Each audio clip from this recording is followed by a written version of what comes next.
et par le muscle mylohyoïdien latéralement, vont courir 2 voire 3 structures. La première structure, je l'ai dissociée ici, ce qui est là, c'est ceci, c'est le nerf lingual. Vous voyez que c'est un petit peu plus nacré. Ce nerf lingual, on verra ses rapports en postérieur tout à l'heure. Et puis, il est accompagné assez souvent d'une autre structure qui est ici. Voilà.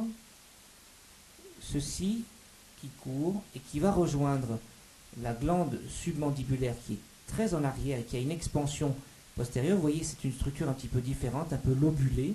Ça, c'est la glande submandibulaire, sous-maxillaire, et son canalicule qui est presque satellite ici du nerf lingual. D'ailleurs, au passage, si vous voyez un petit peu par transparence, vous vous rendez compte qu'il y a plusieurs petits faisceaux sur le nerf lingual. On va un peu orienter comme ça, voilà. Il y a plusieurs faisceaux du nerf lingual, tout simplement parce que ce sont plusieurs territoires du nerf lingual. Et vers l'avant, je crois que là on voit bien, vers l'avant, on va retrouver le conduit mandibulaire et ici les éléments de la glande sublinguale.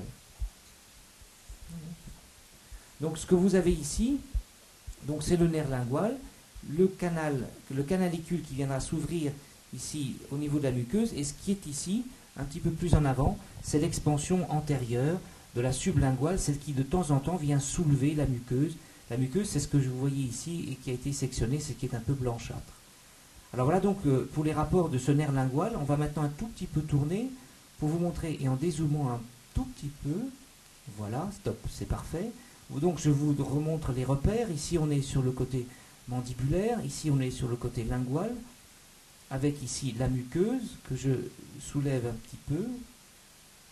Et cette muqueuse, une fois sectionnée, va donc vous retrouver ce sillon tout à fait caractéristique, avec mylohyoïdien et mandibule latéralement. Et voilà ce muscle dont je vous parlais, qui est le muscle hyoglosse. Ce muscle hyoglosse, qui n'a pas d'intérêt en soi, a un intérêt topographique, puisqu'il va séparer le nerf lingual qui est sous la muqueuse et qui est superficielle, de l'artère linguale qui se situe ici, que je n'ai pas disséqué parce que ce n'est pas bien important, mais en dessous duquel j'introduis la peinte. Donc voilà ce muscle hyoglosse. Bon, c'est un muscle qui est intéressant sur le plan topographique, en particulier dans la chirurgie des cancers de la langue.